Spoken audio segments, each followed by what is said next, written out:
sekarang kita akan memasuki sesi tanya jawab. Karena ini waktunya sangat terbatas, jadi langsung saja untuk sesi tanya jawab pertama, silakan Pak Sujaya bisa memilih beberapa pertanyaan dari kolom chat.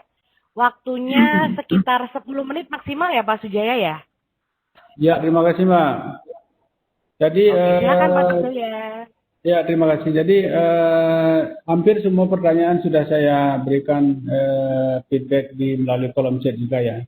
Jadi Bapak dan Ibu yang bertanya, coba lihat di kolom chat. Nah, namun demikian, beberapa hal yang secara umum saya highlight adalah satu, ternyata ada pertanyaan yang sangat menarik dari Mbak Dina terkait dengan bagaimana scale up daripada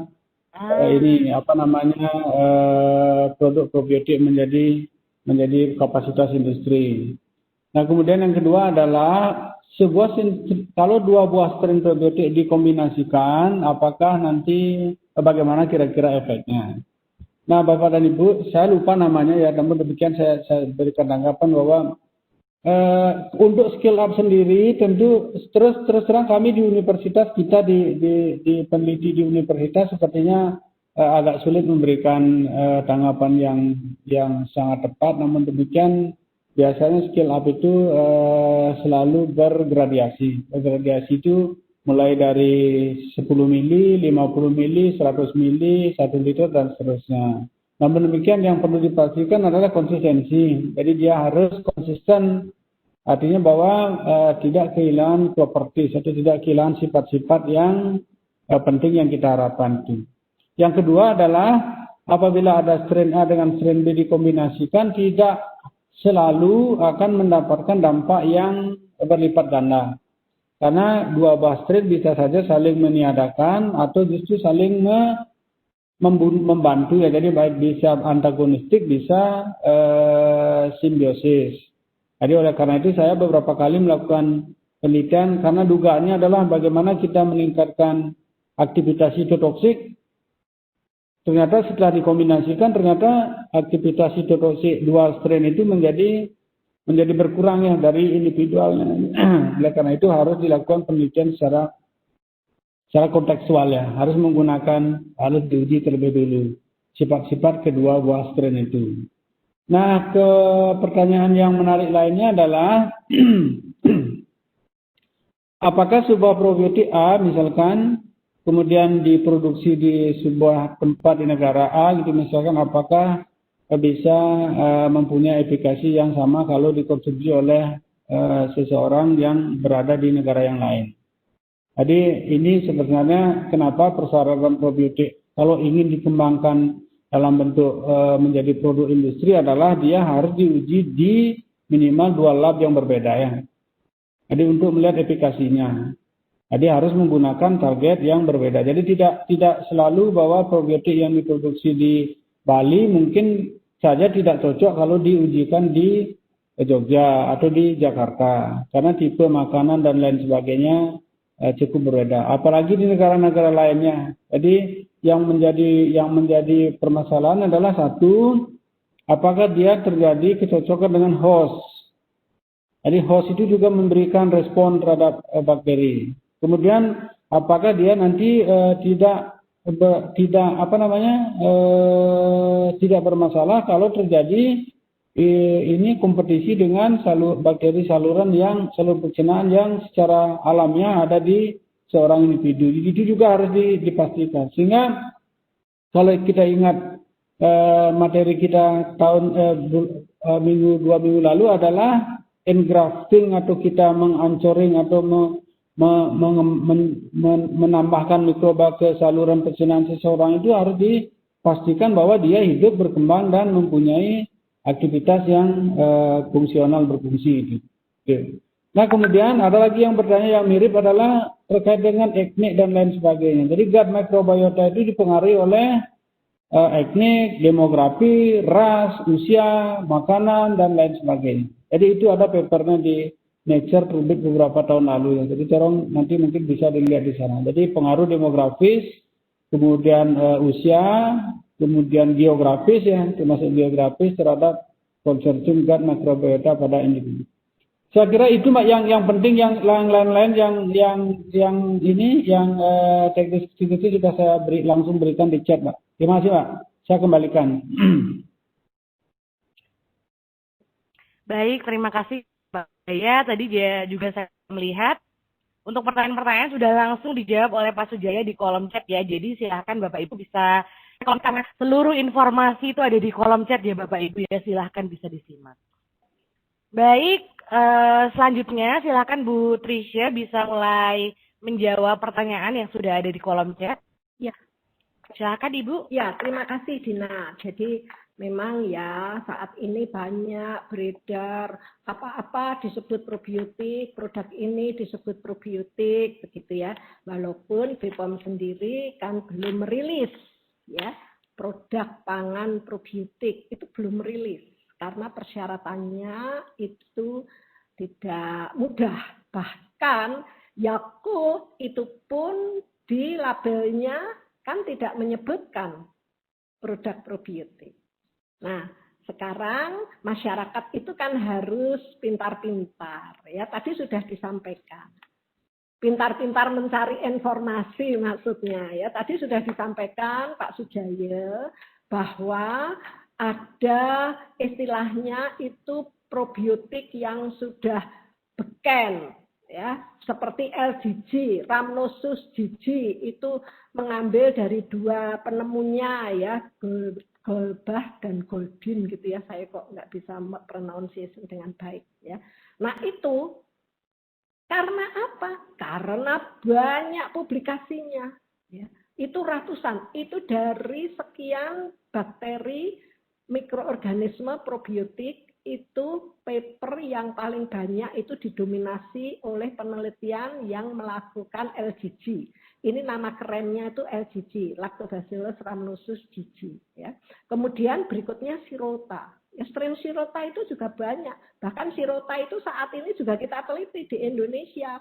Sehingga sebetulnya kalau ada produk-produk menyebutkan ini bakteri, ada bakteri baiknya, ini probiotik, harus ditelusuri. Bakteri itu siapa? Nomor strainnya harus jelas. Di googling aja, paper mana yang menyebutkan bahwa bakteri itu pernah diteliti. Ya.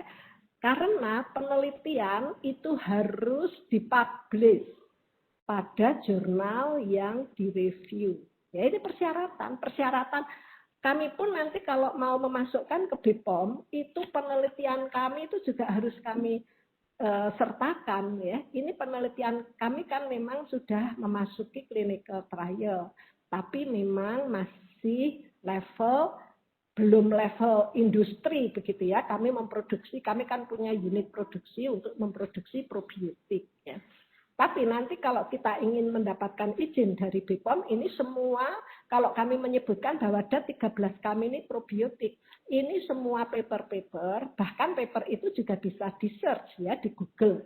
Lactobacillus plantarum ada 13 muncul itu. Bagaimana kami mengidentifikasi, bagaimana kami mengisolasi clinical trial itu juga harus kami laporkan dalam publikasi. Nah, sebetulnya sekarang ini kan kita itu bisa mendapatkan banyak informasi ya. Publikasi-publikasi itu kan sekarang itu bisa kita cari dengan mudah ya dengan mesin Google, sehingga kalau misalnya bakteri probiotik dan tidak jelas strainnya apa, ini berisi lactobacillus gitu saja, ya kita belum tahu ini manfaatnya itu pernah diteliti apa tidak begitu ya. Tetapi kan ya yang jualan kan juga harus pinter-pinter menjual ya, yang beli juga harus pinter-pinter mencari informasi ya. Saya kira itu demikian gitu ya. Terus jadi sebetulnya BPOM ini untuk pangan probiotik itu persyaratan yang ketat dan belum ada ya yang diizinkan. Untuk suplemen ini peraturannya sedang ya mungkin sebentar lagi keluar. Oke, kemudian apa lagi? Mana Din? Kayaknya sebentar ya. Bentar. Ada nggak yang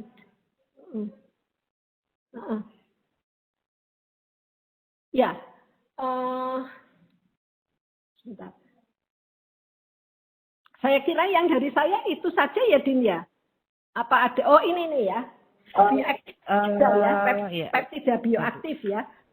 Jadi begini, ada ini yang terkenal ya, fermentasi susu yang membawa peptida bioaktif, khususnya ACE inhibitor ya, dari Lactobacillus helveticus. Tetapi memang jadi begini, ini produk yang saya kira mungkin tidak ada di sini ya, dulu ada di sini tapi mungkin sudah ditarik lagi. Di Jepang itu ada, karena yang bakteri yang proteolitiknya tinggi itu kan Lactobacillus helveticus ya. Dia memiliki proteolitik tinggi sehingga produknya itu banyak di dalam susu fermentasi ini banyak bioaktif ya, peptida bioaktif. Bahkan dia mengklaim ya, perusahaan ini mengklaim susunya itu dapat menurunkan tekanan darah tinggi. Ya. Tetapi dia tidak berkategori probiotik karena helveticus sendiri mungkin tidak hidup happy di kolon ya. Jadi setelah fermentasi, karena yang dipentingkan itu adalah peptida bioaktif, nah kemudian setelah fermentasi dilakukan pasteurisasi. Ya. Ini ada produk, tapi di Jepang ya, kalau di sini mungkin tidak ada. Nah, saya belum untuk yang susu fermentasi ini belum pernah melihat ya, belum pernah menguji untuk ini tadi peptida bioaktifnya. Tetapi untuk ACE inhibitor ini banyak kita pelajari ya, strain-strain sudah kami miliki, tetapi untuk fermentasi ikan. Ya. Untuk yang susu itu belum ya, mungkin next-nya. Oke, sebentar.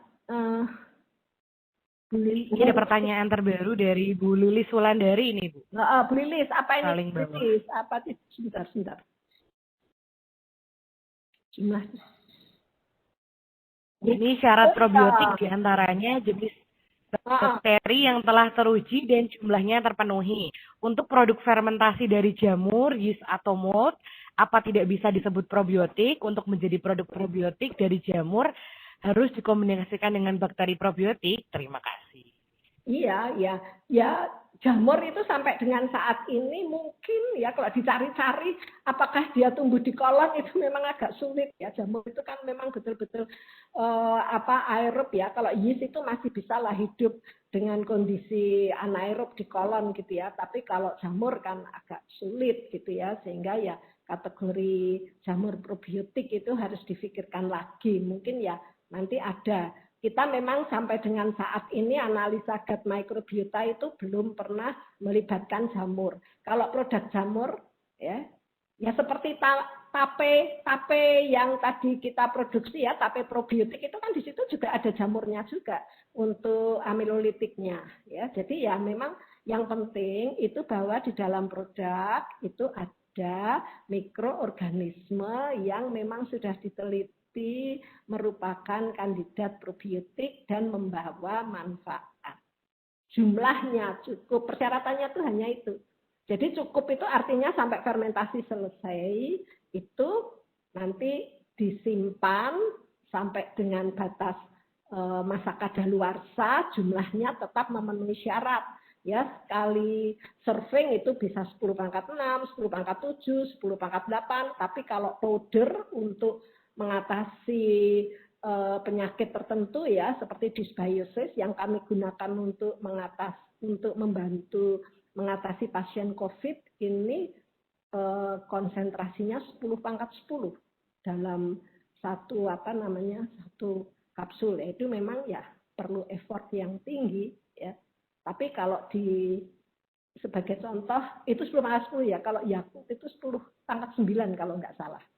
Ya, jadi ya ini ada semakin tinggi populasinya semakin mahal biaya produksinya.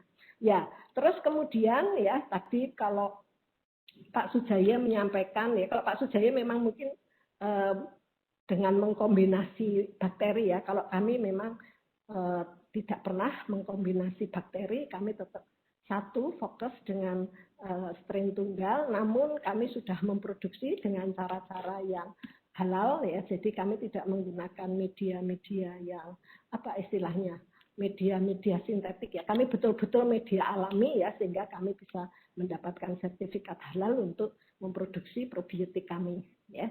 Ini mungkin nanti akan menjadi topik 2 minggu ke depan ya Dina ya. Bu Tias nanti mungkin akan menyampaikan bagaimana Iya, betul. produksi.